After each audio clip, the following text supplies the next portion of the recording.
할렐루야, 할렐루야, 반갑습니다. 사랑합니다. 오늘도 예배하는 믿음의 가족들 환영하고 축복합니다. 이 한 주간도 주님이 동행하시며 은혜 안에서 더욱 견고히 여러분들의 삶 속에 역사해 주시기를 주님의 이름으로 간절히 축복합니다. 우리 한번 서로 반갑게 축복하며 인사하겠습니다. 반갑습니다. 사랑합니다. 오늘은 신명기 6번째 마지막 말씀으로 가나안의 물질신앙이라는 제목으로 하나님의 말씀을 나누도록 하겠습니다. 여러분, 가나안 땅에 첫째 변화가 있다면 하나님께서 물질 있게 하시는 땅을 주신다라는 점입니다. 광야에서는 하나님이 내려주시는 만나로 하나님이 주시는 만큼만 누리며 살아갔다면, 가나안 땅의 변화는 하나님이 땅을 주시고 농사짓게 하시고 우리에게 소유를 허락해 주시는 땅이 가나안 땅이라는 점이에요. 그래서 우리가 이 가나안 땅의 축복을 준비하고 바라볼 때에 중요한 점이 있다면 그 물질을 우리가 어떻게 신앙으로 잘 감당할 것이냐, 이것 역시도 굉장히 중요한 문제라는 것이죠. 하나님께서 가나안 땅에 들어가면 한 성소로 모여라, 또 하나님께서는 그 땅에서 살아가는 법칙이 있다, 방법이 있다, 이렇게 가르쳐 주시는 것처럼 가나안 땅에서 물질을 주실 때, 지금 우리가 삶 속에서 하나님의 은혜로 내게 붙여주시는 물질을 가지고 살아가게 하실 때 분명히 그 물질을 우리가 잘 관리하고 감당하는 그런 지혜가 필요하다라는 것이죠. 여러분, 이 가나안의 축복과 물질은 연결이 되거든요. 여러분, 예수 믿으면서 그래도 물질이 없는 것보다는 물질이 풍성한 게 복이죠. 여러분, 물질에 많은 맡겨지는 복이 있게 되시기를 주님의 이름으로 축원합니다. 그런데 오늘 우리가 나누고자 하는 것은 그 물질을 가지고 어떻게 신앙생활을 세워갈 것이냐 하는 문제예요. 하나님께 헌금해라, 헌금 많이 하면 복 주신다, 그 얘기가 아니에요.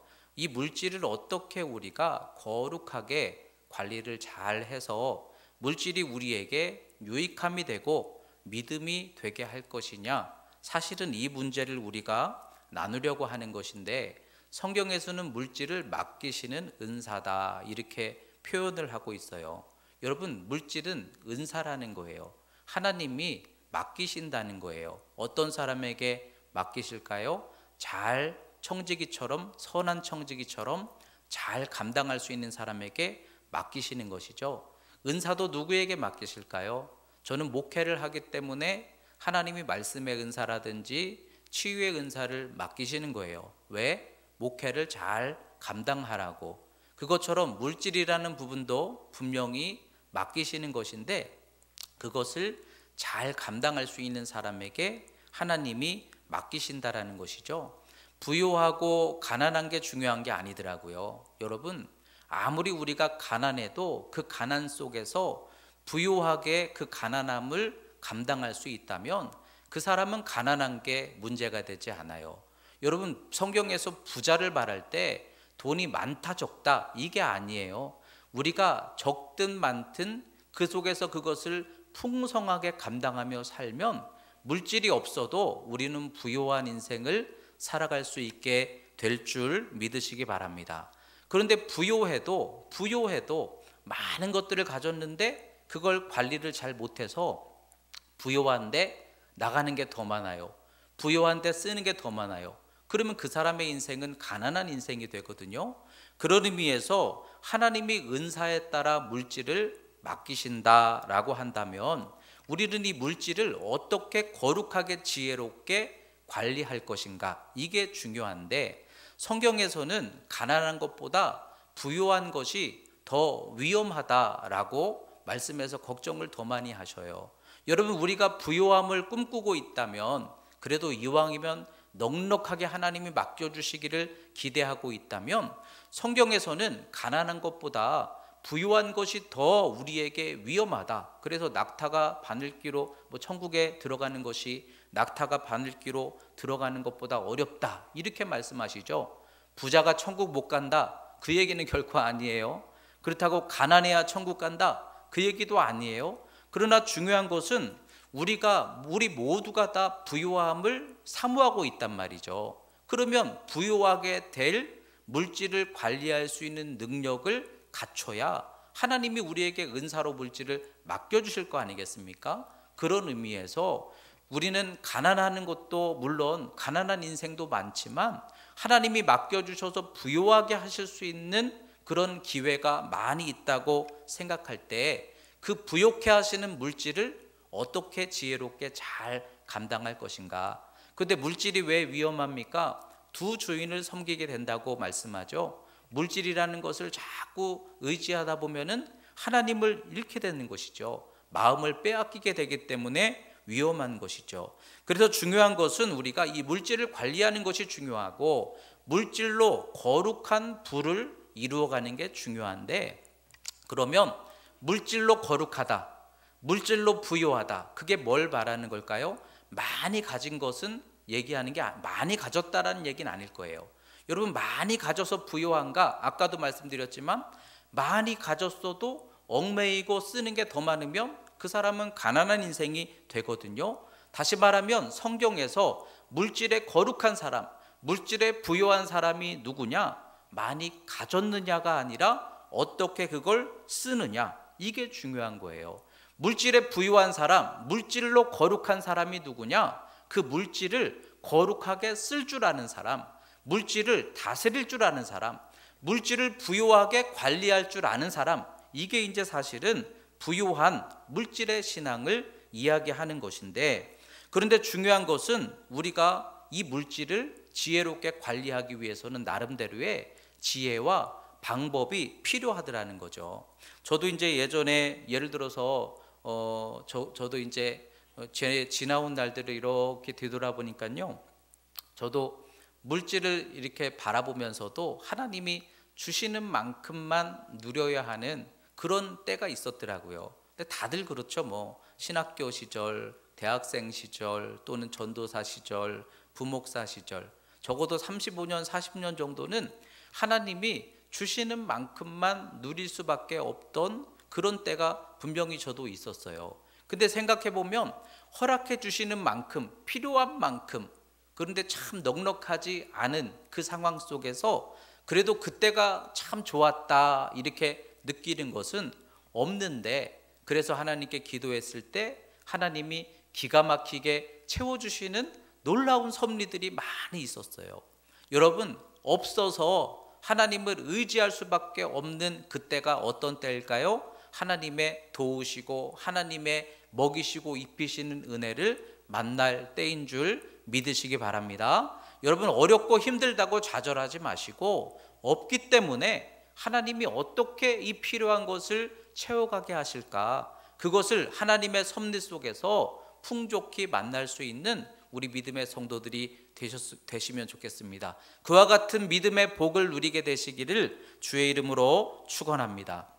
그런데 어느 순간 이제 제가 담임 목사가 되고요, 목회를 하는데 하나님이 은혜를 많이 부어주셔서 교회가 막 부흥이 되는 거예요. 근데 부흥이 되면서 막 몇 배 이상 부흥이 되니까 하나님께서 사람도 붙여주시지만 물질도 붙여주시기 시작하더라고요. 목회자는 사실 일한 값을 받는 게 아니라 감사하면 감사한 마음을 사례로 받는 게 목회자의 삶이거든요. 그래서 항상 저는 그렇게 생각해요. 주시는 만큼, 감사한 만큼. 그러나 내가 생각할 때 모자란다, 그럴 때는 그것에 대해서 불평하는 것이 아니라 내가 그만큼 부족한가 보다, 이렇게 생각하는 게 사례의 정신인데, 그런데 그때 당시에 하나님께서 막 일으켜주시고 부어주시니까 하나님께서 물질도 많이 붙여주시는데, 솔직하게 지금보다도 더 풍족하게 물질이 많았던 때가 있었어요. 그러니까 물질이 많아지니까 이걸 이제 나름대로 관리를 해야 되잖아요. 처음 붙여주신 물질이니까 어떻게 이걸 지혜롭게 잘 관리할까, 나름대로 그래도 생각한 것이 당연히 하나님께 11조는 당연히 드리는 것이고, 그러나 매 예배 때마다 감사한 마음으로 감사의 예물을 힘껏 드리자. 그래서 매 예배 때마다 감사 예물을 드리고, 감사가 크면 감사하게 하실 일도 크게 하시리라, 그렇게 드리고, 또 한 가지 나름대로의 원칙이 있다면, 부족한 내게 이와 같은 물질을 붙여주셨으니까 이걸 가지고 섬김의 몫을 감당하자. 그래서 주변 사람들에게 자꾸 이제 베푸는 삶을 산 거예요. 밥도 사주고, 또 어려운 후배들 뭔가 도와주고, 책도 사주고, 뭐 이렇게 봉투도 주고, 이러면서 자꾸 베푸는 삶을 산 거예요. 참 거기까지는 너무 좋았어요. 얼마나 멋있어요. 하나님께 11조도 기쁘게 드리고, 감사도 매번 드리고, 그리고 주변 사람들에게 섬기고 나눠줄 수 있는 그런 물질의 인생을 산다라는 게 참 기쁜 일이거든요. 그런데 이게 점점점 저의 공로와 교만이 되기 시작하는 거예요. 물질을 이렇게 나눠주는 것은 좋은데, 이 물질에 주는 기쁨이 있잖아요. 물질에 힘이 있잖아요. 교회에서 이렇게 어디 갈 때 버스를 대절해서 움직이게 될 때, 예를 들어서 운전하시는 분에게 저 오늘 하루 잘 부탁합니다, 그리고 제가 따로 드리는 거예요, 이따 점심 사드세요. 그러면요, 그날 그 운전하시는 분이 얼마나 그냥 편안하게 은혜롭게 운전을 해주시는지. 물질이라는 게 사실은 굉장히 힘이 있거든요. 근데 이 물질을 베풀어라, 하나님이 내게 맡기셨으니 베풀어라. 근데 베풀다 보니까 자꾸 누가 높아져요? 하나님이 높아져야 되는데, 그 물질을 베푸는 내가 자꾸만 높아지면서 교만해지는 거예요. 그래가지고 어느 순간에는 제가 보니까 제가 이렇게 베풀 수 있는 것 이상의 것을 베풀다가 어떻게 됐을까요? 빚지게 되고요, 물질이 이제는 나를 주관하게 되고요. 여러분, 베푸는 것은 좋은데 내가 감당할 수 있는 수준 이상의 것을 베푸는 것도 이게 지혜는 아니더라고요. 그래서 물질을 관리하고 다스리는 지혜가 필요하구나, 그렇지 않으면 물질에 얽매이게 되는구나 하는 것을 그때 느꼈던 적이 있어요. 오늘 이 신명기 말씀을 통해서 여러분, 우리가 물질을 지혜롭게 거룩하게 잘 관리하는 것이 분명히 신앙생활에 유익이 될 텐데, 그 물질은 어떻게 우리가 관리하는 것이고, 그 물질이 거룩한 물질, 거룩한 부자. 여러분, 거룩하고 부자하고는 뭔가 이게 안 맞잖아요. 성경으로 볼 때는 부자는 거룩하지 않은 것 같잖아요. 그렇지만 우리가 물질을 잘 관리함으로 인해서 거룩한 부자, 또 하나님이 더 많이 맡겨주시는 청지기의 인생을 살아갈 수 있을 때 어떻게 하는 것이 지혜로운 것인가? 오늘 이 신명기 말씀 속에서 물질을 관리하는 지혜가 여러분들에게 유익한 말씀이 될 수 있기를 주님의 이름으로 축원합니다. 그럼 가나안 땅에 들어갔을 때 물질을 어떻게 관리하라 말씀하실까요? 첫째로 하나님의 몫을 11조로 구별하라, 이렇게 먼저 강조하시죠. 가나안 땅은 농사짓고 거두는 땅입니다. 여러분, 1년 농사를 짓고 1년의 소산을 거두는 거예요. 그 1년의 소산 중에 10분의 1을 하나님께 드려라, 이렇게 말씀하는데, 한번 잘 생각해 보세요. 11조가 믿음일까요? 11조 드리면 믿음 있는 걸까요? 여러분, 11조 드리면 그 사람은 믿음 좋은 걸까요? 꼭 그렇다고 할 수만도 없지 않을까요? 그런데 거꾸로 믿음이 있으면 11조 할까요, 안 할까요? 하겠죠. 믿음이 있으면 11조 할 수 있어요. 11조를 한다고 해서 그 사람의 믿음이 꼭 훌륭하다 이렇게 말할 수는 없겠지만, 믿음이 있으면, 하나님의 말씀이 그 마음속에 있으면 그 사람은 반드시 11조를 하게 되어 있거든요. 그런데 왜 11조를 하라 하시느냐? 하나님이 돈을 달라고 하시는 거냐? 그게 아니라 하나님이 세우신 제사장들이나 교회를 세워갈 때에, 하나님의 일을 감당해 나갈 때에 그걸 누가 하게 하세요? 하나님이 채워주시면 되잖아요. 저도 목회하면서 교회를 이렇게 세워가면서 교회에 필요한 거, 목사에게 필요한 거 하나님이 다 채워주시면 얼마나 신날까요? 하나님이 다 책임져 주시는데 얼마나 신날까요? 그런데 이 교회와 목회자의 몫은 분깃이 없다는 거예요. 그걸 누가 채우래요? 성도들이 각자의 주시는 소산 중에 10분의 1을 가지고 그 몫을 들여서 누구의 동역이 되는 거예요? 제사장과 교회의 동역이 된다는 것은 하나님의 일을 동역하게 하라는 거예요. 여러분, 예물의 항목들이 많이 있지만 감사, 구제, 기쁨, 여러 가지 생일 감사 여러 가지가 있지만, 그러나 우리의 이 물질을 구별하여서 하나님의 일에 도움이 되도록 드려야 하는 물질이 뭐예요? 11조라는 거예요. 10분의 1을 이렇게 해가지고 하나님께 내가 헌금을 해야만 하나님 복 주시지, 그 얘기가 아니고, 우리가 우리에게 주시는 하나님의 축복 중에서 일부분을 가지고 하나님의 일을 동역하는데 그 물질을 사용할 때, 이게 어디에 동역이 돼요? 하나님의 일에 동역이 되죠. 그러면 하늘나라에 쌓는 보화가 되는 거예요. 하나님의 일, 하나님이 일하도록 세운 사람들의 도움이 되는 것은 하나님께 드려지는 것이 되고 하늘나라에 도움이 되는 거예요. 이것이 하늘나라의 상급이 되는 거예요. 여러분, 하늘의 보화를 쌓으라. 뭘 쌓아야 되는 거예요? 감사를 쌓아야 되는 거예요. 구제를 쌓아야 되는 거예요. 하나님의 일에 도움이 되도록 하는 물질을 구별하여서, 그게 거룩한 물질이 되고 하나님과의 동역의 물질이 되게 하여서 그걸 통하여 교회를 세우고 주님의 일을 감당하게 하라. 이것이 11조의 의미인 것이죠.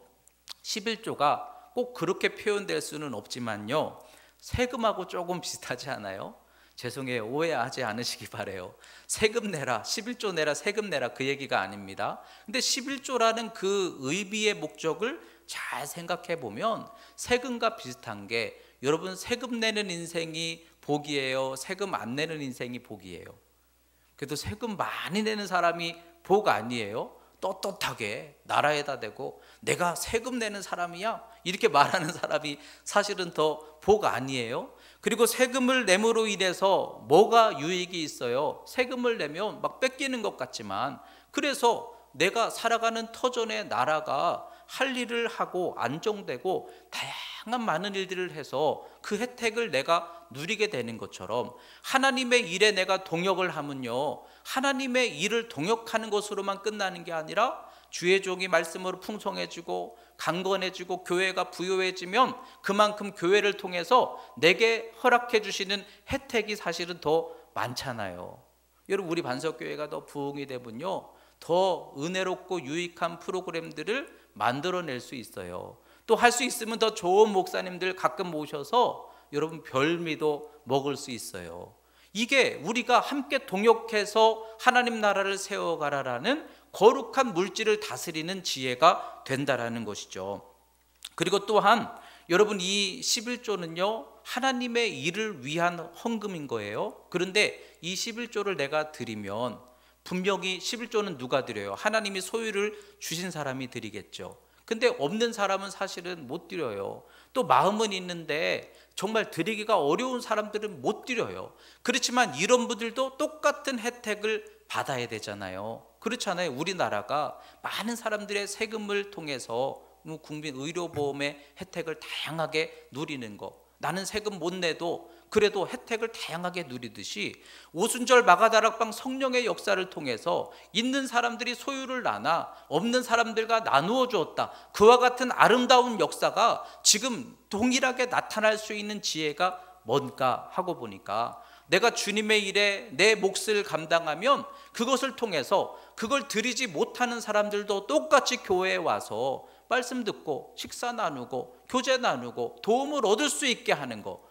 여러분, 이것이 하나님의 일에 섬기고 동참하는 축복이 아니겠습니까? 여러분이 세금과 같은 11조, 죄송해요, 세금이라고 표현해서, 근데 이게 참 귀한 거더라고요. 남더라고요. 여러분, 이 11조 고백은요 하늘나라에 쌓는 보화라는 표현처럼 남겨진다라는 거예요. 그 성지순례 가이드 하시고 성지순례 강의를 하시는 이강근 목사님이라는 분이 계셔요. 근데 그분이 최근에 코로나 때문에 이제 성지순례객도 없고 그러니까 일도 못하고 코로나로 모두가 다 올스톱이 되니까 이제는 얼마나 힘들겠어요. 그런데 이스라엘 정부에서요 사람들이 낸 세금 항목에 비추어서 그 낸 세금에 그 걸맞는 본봉이 월급이 얼마겠구나 추산을 해가지고 3개월치 월급을 재난지원금으로 다 나눠줬대요. 세금을 많이 내는 사람은 재난지원금을 많이 받았겠죠. 3개월치 월급을. 그리고 참 대단한 나라 아닙니까? 얼마나 이 경제적으로 힘이 있으면 국민들의 그 3달치 월급을 나눠줄 수 있는 그런 힘이 있을까? 근데 어쨌든 이 세금이라는 것이 남겨진 공식적인 항목이 되어서 어려울 때 그와 같은 얻게 하시는 유익을 얻게 하더라. 그 목사님이 그래요. 지금까지 나라에서 뺏어가는 줄만 알았는데 이렇게 주는 것은 처음이더라. 그러면서 참 너무 고맙다, 감사하다고. 근데 여러분, 하나님 나라에 쌓는 보화도 마찬가지라는 거죠. 우리가 하나님의 일에 몫을 감당하고 협력하면 그것이 하늘나라에 쌓여지는 상급이 되고, 또 우리가 어려울 때, 힘들 때 여러분들의 그 믿음 헌신이 그대로 남겨져서 하나님이 믿음대로, 우리의 헌신대로 우리를 판단하시고 긍휼히 여겨주신다면 많이 내라 이 얘기가 아니에요. 내게 주시던 몫의 일부분을 가지고 하나님의 일을 위해서 동참할 수 있는, 그런 주의 일에 협력할 수 있는 우리 축복의 성도들이 되시기를 주의 이름으로 축원합니다. 또한 이 세금을, 자꾸 세금이라고 하네요. 11조를 드린다라는 것은요, 가나안 땅에 들어가면 농사를 짓고 돈을 벌다 보면 별의별 일이 다 있을 거 아니겠어요. 근데 그 땅에서 돈을 많이 벌려고 하다 보면 사람들이 자연스럽게 뭘 배워요? 거짓말하게 되고 불의하게 돈을 얻게 되고. 그런데 여러분, 11조를 드려라 라는 이 말씀은 하나님 앞에 우리의 물질이 떳떳해야 된다, 이 말씀인 거예요. 여러분, 세금 낼 수 있는 돈이 있고요, 세금을 낼 수 없는 돈도 있어요. 세금을 못 내는 돈이 뭐예요? 불의한 돈이죠. 부끄러운 돈, 검은 돈, 이런 것들. 근데 하나님께서는요, 다 받으신다고 하지 않았어요. 잠언 말씀을 쭉 읽어보면 계속해서 나오는 것이 불의한 돈은 하나님 안 받으신대요. 더러운 돈 안 받으신대요. 저울추를 속여서 남을 거짓되게 하는 돈, 하나님 기뻐하시지 않는 방식으로 그렇게 얻은 돈은 하나님 기뻐하지 않으신대요. 그러면 우리가 우리의 삶 속에서 이 물질 생활을 통해 하나님께 기쁨이 돼야 되는데, 11조의 신앙이 말하는 게 뭡니까? 내 물질이 하나님 앞에 떳떳해야 된다는 거예요. 수고하고 땀 흘려 일하고 하나님이 기뻐하실 수 있는 그런 물질을 우리가 소유하고 벌고, 그 중에서 하나님의 일을 위하여 일부분을 협력할 수 있는 그와 같은 물질을 관리할 수 있는 인생이 축복이라는 거죠.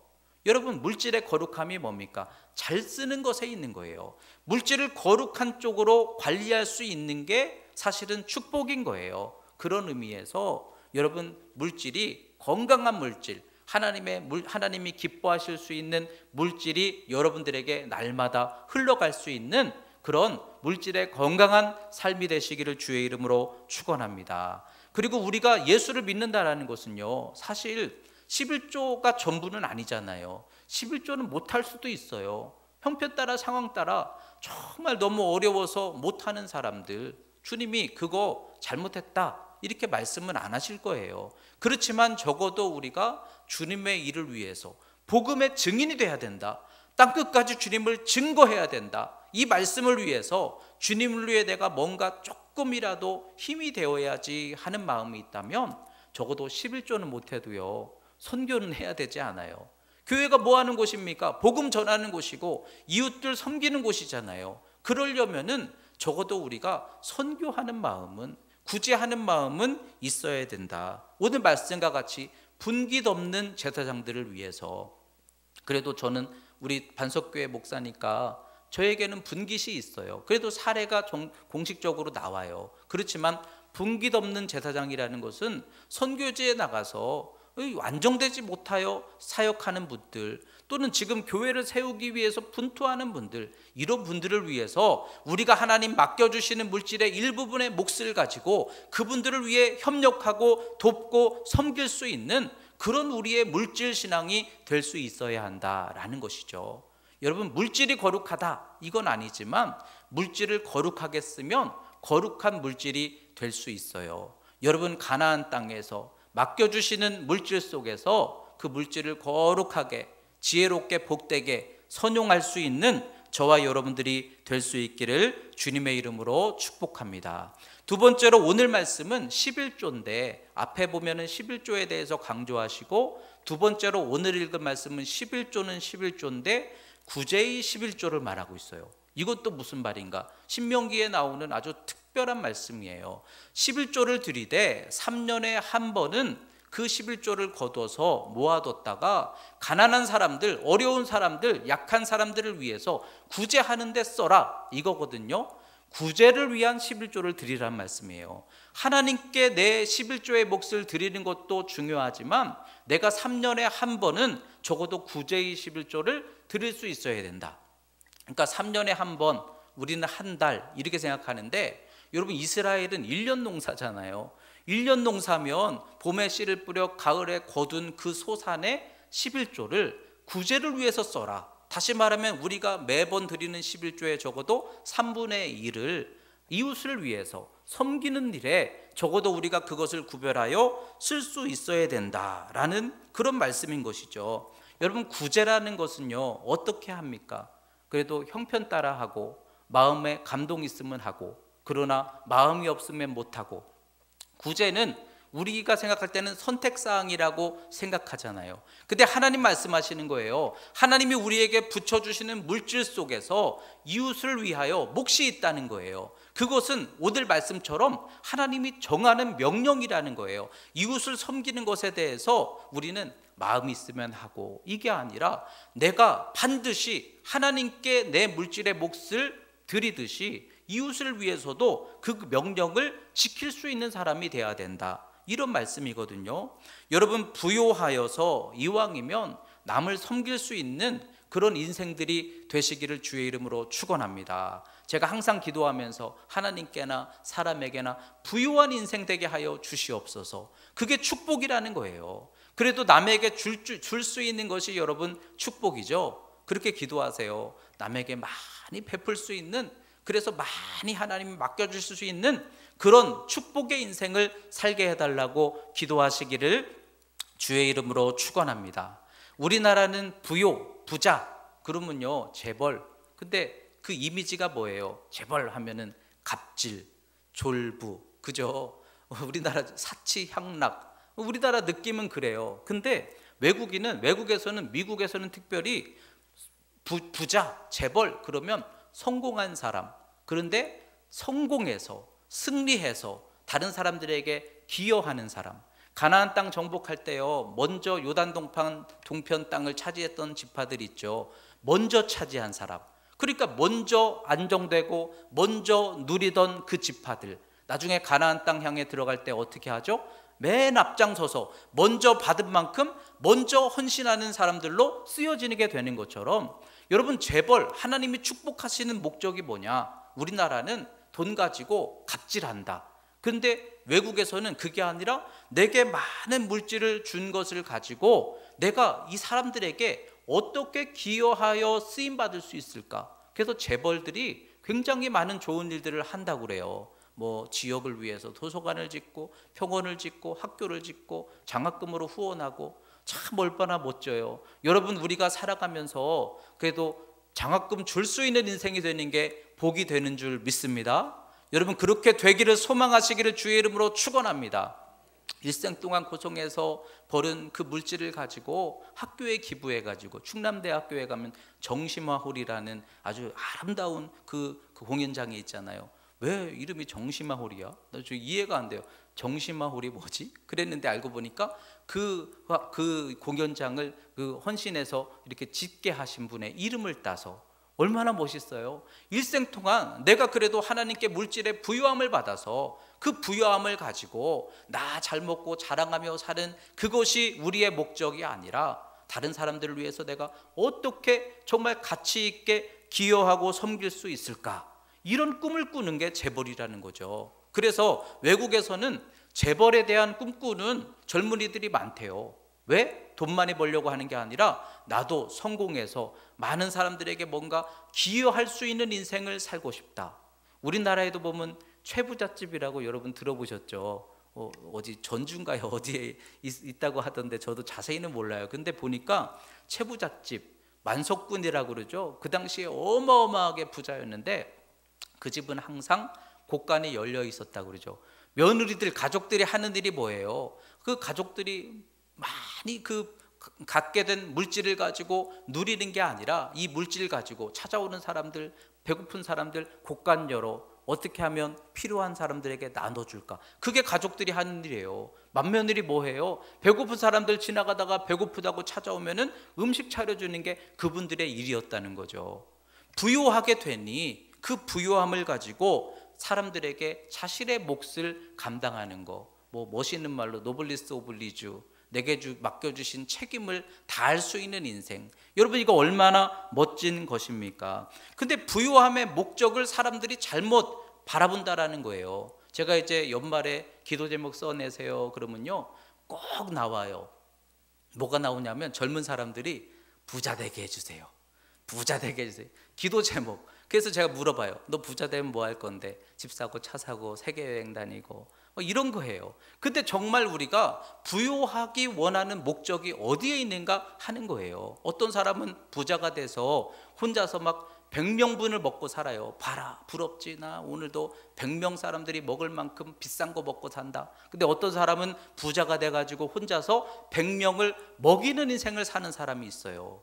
하나님이 누구에게 맡기실까 하는 거예요. 하나님이 누구에게 물질을 은사라고 그러는데 달란트 비유처럼 맡기신다는데 남기는 사람이 누구냐는 거예요. 그 물질을 선용할 줄 아는 사람이 남기는 사람 아니겠습니까? 초대교회 성령이 역사하시니까 많은 사람들이요 자신의 소유를 팔아서 하나님께 드리고 이웃과 나눴다고 그랬어요. 그 말씀을 읽으면서 야, 성령이 역사하셨는데 어떻게 자기의 소유를 다 나눌 수 있었을까? 근데 여러분, 자기 있는 거 전부 나눴다는 얘기일까요? 여러분, 그렇게 우리가 신앙생활하면 안 돼요. 집 하나 있는데 그 집 팔아서 드리고 나는 잘 데가 없어요. 이 얘기가 아니잖아요. 여러분, 성령이 임하시니까 뭐가 보였어요? 평소에는 다 필요한 것들이었는데 성령이 임하시니까 내가 필요한 것 이상의 잉여된 것들이 보이더라는 거죠. 불필요한 것들 많이 갖고 있는데 얼마나 우리들이 갖고 있는 것들 중에 더 많이 갖고 있는 것들이 있어요. 물론 다 그런 건 아니겠지만 어떤 사람들에게 우리가 필요한, 살아가는데 정말 필요한 것 이상의 것들, 근데 평소에는 그게 안 보여요. 내게 다 필요한 것들이지. 집도 몇 채씩 있고 몇도 몇 개씩 있고. 그런데 성령이 임하시고 또 필요한 사람들, 주의 일이 보이고 가난한 사람들이 보이고, 그런데 내게 필요한 것 이상의 것이 보여서 그걸 팔아 그들에게 필요를 채워 나눠주게 되었다더라. 이것이 여러분 성령의 역사 아닐까요?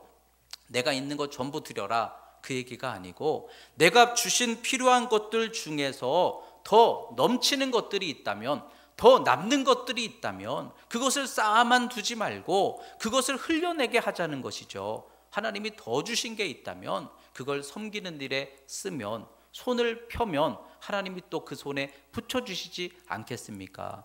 또 신명기 말씀에서 계속 강조하는 것이 있다면 뭐냐면 이삭을 흘리라는 거예요.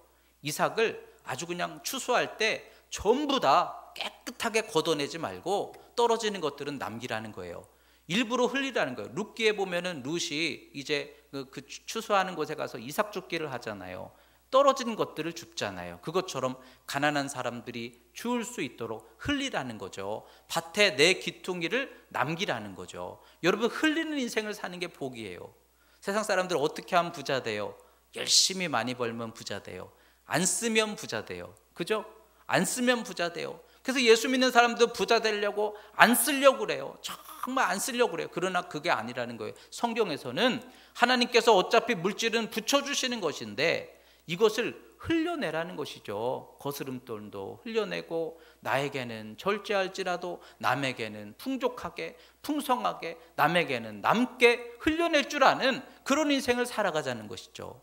우리 군산에 와서 제가 깜짝 놀랐던 적이 있어요. 한 번은 택시를 타고 어디를 갔는데 내리는데요. 이제 그 택시비가 나왔어요. 얼마, 그다음에 거스름돈 얼마. 그럼 이제 그걸 제가 드리려고 이렇게 세고 있는데 택시 기사분께서 저한테 잔돈은 됐어요 이러시더라고요. 저는 깜짝 놀랐어요. 지금까지 제가 이렇게 드리면서 저 기사님 잔도는 됐어요. 이런 적은 있어도 기사분께서 저한테 잔도는 됐어요. 이러시는 분은 제가 처음 봤어요. 근데 그 모습을 보면서 저분은 모르긴 몰라도 그리스도인일 거야. 흘리는 인생, 넉넉한 인생. 여러분, 그것을 하나님께서 기뻐하신다라는 것이죠. 우리가 우리에게 주신 그 물질에 몫을 나눠서 거룩하게 관리한다라는 게 뭐예요? 그냥 되는 대로 쓰는 게 아니라, 그래도 지혜롭게 돈을 관리하려면 가계부를 쓰듯이 우리가 이 항목을 나누자는 거죠. 적어도 이걸 거룩하게 구별해서 하나님의 몫을, 하나님의 일을 하는데 동역하는 몫을 거룩하게 구별할 줄 알고, 또 적어도 3년에 한 번 11조를 통해 가난한 사람에게 섬겨라 하는 말씀처럼 이웃을 위해서도 구별할 줄 알고, 이리고 그냥 막 되는 대로 쓰는 게 아니라 관리할 줄 알고, 그것이 선용될 때 하나님이 그 사람에게 맡기시는 거예요. 여러분, 물질을 잘 관리하고 이왕이면 거룩한 물질 생활이 되게 하고 거룩한 부유함이 되게 하여서 하나님이 복되게 맡겨질 수 있는 저와 여러분들이 될 수 있기를 주님의 이름으로 축원합니다. 마지막으로 하나님 앞에 자족하자는 것이죠. 이 가나안의 삶은요, 농사짓는 삶이다 보니까 심는 만큼 거둬요. 심지 않고 거두길 바라면 안 돼요. 여러분, 예수 믿으면서 심지 않고 거두는 거 아니에요. 내가 기도하는 만큼 눈물을 흘리며 씨를 뿌리는 만큼 심는 만큼 거두는 거예요. 여러분, 하나님 앞에 믿음으로 심을 수 있는 여러분들의 신앙이 되시기를 주의 이름으로 축원합니다. 근데 중요한 것은 농사는요, 내가 거두는 게 아니에요. 내가 씨앗을 심어도 30배, 60배, 100배로 거두잖아요. 항상 농사의 기쁨은 하나를 심으면 30배, 60배, 100배로 거둬요. 하나님이 우리에게 주시는 축복도 하나를 심으면 30배, 60배, 100배로 거두게 해 주실 줄 믿습니다. 그런데 거두는 것이요, 내 손에 있는 게 아니에요. 내가 힘써서 많이 거두는 게 아니에요. 하나님이 거두게 하시는 만큼 거두는 거예요. 많이 뿌렸는데 적게 거둘 수도 있어요. 적게 뿌렸는데 많이 거둘 수도 있어요. 그건 하나님께 속해 있는 거예요. 중요한 것은 거룩한 물질 생활을 살자라는 의미가 뭘까요? 내게 붙여주시는 만큼 살자라는 것이죠. 내게 붙여주시는 만큼, 하나님이 내게 맡겨주시는 만큼 살자라는 것이죠. 그런데 자족하지 못하는 것은요, 내게 붙여주시는 물질을 잘 선용하는 게 아니라 그 물질이 어디로 갔는지 다 사라져 버리는 거예요. 여러분, 하나님이 내게 붙여주시는 만큼, 그런데 이상하게 나는 뭐가 없네, 이런 인생들이 될 수 있다는 거예요. 어떤 분이 우스갯소리로 이런 이야기를 했더라고요. 어떤 목사님이 다른 목사님하고 얘기를 하는데, 목사님 교회가 성도님들이 몇 명이세요? 100명인데요. 그 100명 중에서 11조 신앙은 몇 명이나 하시나요? 30명, 100명이에요. 그러더라는 거죠. 그러니까 정말요? 100명이 전부 11조 믿음을 갖고 계시다고요? 참 대단한 교회시네요. 그랬더니 목사님이 하시는 말씀이, 아니요, 그 중에 이렇게 헌금으로 11조 신앙 하시는 분들은 30명이고요. 나머지 70명은 하나님이 직접 걷어가세요. 그러시더라는 거죠. 근데 여러분, 어디로 제대로 쓰지도 못하고 어디론가 다 흩어져 버리면 이거 소용없잖아요. 하나님이 내게 붙여주시는 만큼 누리는 것인데, 자족한다라는 게 뭘까 하는 거죠. 자족한다라는 것은 주시는 만큼 누리면서도 필요한 만큼만 누리는 거죠. 물질이 많아지면 더 많이 쓰는 거죠. 우리는 그렇게 생각해요. 물질이 많아지면 10끼 먹죠. 물질이 많아지면 옷을 3벌씩 입죠. 꼭 그런 것도 아니잖아요. 우리가 사실 필요한 만큼 누리면서도 하나님이 많아지게 하시면 그 나머지 것들을 가지고 얼마나 거룩한 일에 이 물질을 쓸 수 있을까? 사실은 이게 물질을 관리하는데 중요하다라는 거예요. 여러분, CTS 방송에 보면 브라이언 박 목사님이라고 계시죠. 이렇게 등치 크시면 얼마나 뜨거워요. 근데 그분이 하시는 간증을 잠깐 듣게 됐는데, 이분이 예전에는 굉장히 부유했던 분이었는데, 근데 하루아침에 전부 다 잃어버리고 너무 가난해서 정말 끼니도 없을 만큼의 상황이 되었을 때에, 그때 이제 아내랑 함께 기도하시면서 우리가 정말 자족하는 인생을 살자, 그러면서도 필요한 만큼만, 주시는 은혜 속에서 살되 필요한 만큼만 누리자. 물질에 너무 얽매이고 물질을 너무 기뻐하지 말고 주셔도 필요한 만큼만 누리며 살자, 그리고 다짐을 하셨다는 거예요. 그래서 그 이후에 하나님이 다시 물질을 더 많이 부어주시게 됐는데, 물질을 많이 부어주셔도 자기들에게 꼭 필요한 만큼만 그 물질을 쓰게 되니까 많아질수록 쓸 수 있는, 다른 것으로 쓸 수 있는 것들이 많아지더라는 거죠. 여러분, 우리는 많아지면 더 많은 것들을 추구하고 있어요. 그렇지만 정말 내 신앙생활에 필요한 것들, 내 건강과 삶에 필요한 것들, 그러나 사치하거나 방탕하지 않고 필요한 것들, 주여 일용할 양식을 달라고 기도하라 하시잖아요. 내게 필요한 것들은 당당히 구하되, 우리가 기도하는 것들, 바라는 것들이 정말 필요한 것인가, 아니면은 사치한 것인가, 바라는 것인가, 필요한 것들만 쓰고 나머지는 필요한 대로 하나님께나 사람들에게 흘려보내는 대로 그렇게 썼더니 하늘에 쌓는 보화가 더 커지더라는 것이죠. 그러면서 이분들은요, 이 물질을 가지고 믿음의 유익함이 될 수 있는 지혜가 뭘까? 그래서 날마다 무조건 아끼자, 그게 아니고 믿음을 위해서 하루에 한 번은 금식하자, 그리고 한 끼를 안 먹는데요. 그랬더니 또 그 안 먹는 만큼 물질이 더 여유가 생기겠죠. 근데 왜 안 먹느냐? 다이어트 하려고, 입맛이 없어서, 그게 아니라 내가 식사를 안 하면서도 하나님과 영적인 교제를 나누기 위해서, 믿음을 위해서 때로는 금식을 한다. 여러분, 우리가 살면서 누리는 것들 속에는 먹는 거, 입는 거, 쓰는 거, 보는 거 참 많지만, 그 속에서 내가 믿음을 위해서, 영성을 위해서 이왕이면 안 본다, 덜 입는다, 그래도 아낀다, 나를 위해서는 우리가 절제할 줄 알고 그것을 관리할 줄 알고, 그러나 자신을 위해서는 커피 하나도 사실은 안 쓰고, 그러나 남을 위해서는 풍족히 섬겨주고, 그래서 자신 스스로를 위해서는 커피 사 먹으러 안 가는데 남들 대접할 때는 최고로 좋은 거 섬겨주고, 그게 물질을 거룩하게 다스리는 지혜가 되더라 하는 것이죠. 그러면서 꿈을 꾸는데, 물질의 소유에 대한 꿈을 꾸는데, 여러분, 왜 물질을 달라고 꿈꾸십니까? 많이 갖고 누리고 싶어서. 근데 그 물질을 우리가 거룩한 일에, 가치 있는 일에 쓰기 위해서 꿈꾸고 기도하는 기도를 하는가 하는 거예요. 왕의 재정이라는 책을 쓴 김미진이라는 분이 그런 이야기를 하더라고요. 사업을 할 때 자기는 하나님께 기도하면서 100억 달라고 기도했대요. 입도 크죠. 100억. 근데 왜 그걸 달라고 기도했느냐? 선교하고 싶어서. 그래서 100억 달라고 기도했더니 1년에 100억을 진짜로 주시더래요. 그거 전부 선교사들에게 다 흘려보냈대요. 가진 건 없을지라도 날 통해 그게 거룩한 일에 하늘나라 상급을 위해 쓰여지는 거, 얼마나 이거 복된 일입니까? 사도 바울이 고백하는 것처럼 나는 일체의 비결을 배웠노라. 부요하든지 가난하든지 일체의 비결을 배우느라. 부요해도 믿음의 영향이 없고, 가난해도 믿음의 영향이 없고, 가난해도 나는 날마다 부요하게 살 수 있고, 부요해도 나는 날마다 내 믿음에 흔들리지 않는 건강하고 거룩한 믿음을 이루어갈 수 있고. 여러분, 이것이 우리의 믿음의 지혜가 된다면, 여러분, 없어서 가난한 게 아니라는 거예요. 많아서 부자가 아니라는 거예요. 우리가 주어진 물질을 어떻게 쓰느냐가 그 사람의 마음을 부요하게 하는데, 부요한데요, 정말 제가 그런 분들 많이 봤어요. 엄청나게 많아요. 진짜 몇 개씩 갖고 있어요. 그런데요, 밥 살 돈 없어요. 또 교회에 헌금할 돈도 없어요.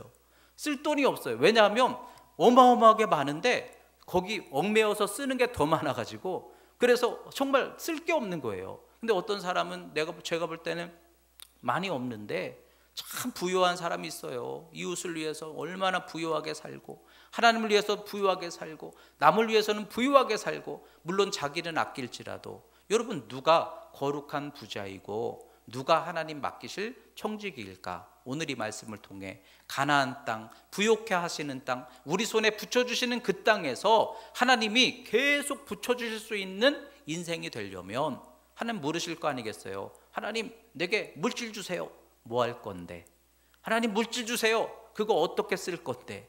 여러분 지혜롭게 선한 청지기로 우리가 물질을 잘 관리하면 하나님이 은사로 채워주실 것이니 여러분 그 땅에서 하나님의 일에 동역하는 일에 또 이웃에게 섬기는 일에 그리고 우리가 자족하는 일에 이 물질을 잘 관리하셔서 하나님 안에서 늘 부유하게 살아갈 수 있는 저와 여러분들이 다 되시기를 주님의 이름으로 축원합니다. 기도하겠습니다. 하나님 아버지 감사합니다. 오늘 주신 말씀과 같이 많아서 부유하고 적어서 가난한 게 아니라 우리의 마음에 달려 있는데 하나님 항상 우리가 넉넉히 그 물질을 관리하고 다스리며 가치 있게 아름답게 복되게 선용하고 또 하나님이 더 많이 맡겨주실 수 있는 그런 인생을 살아가서 가나안 땅 우리가 다스리고 정복하는 이 삶 속에서 하나님이 더 많이 맡기시고 쓰임받을 수 있는 축복의 우리 성도들 되게 하여 주시옵소서. 예수님 이름으로 기도드렸습니다. 아멘.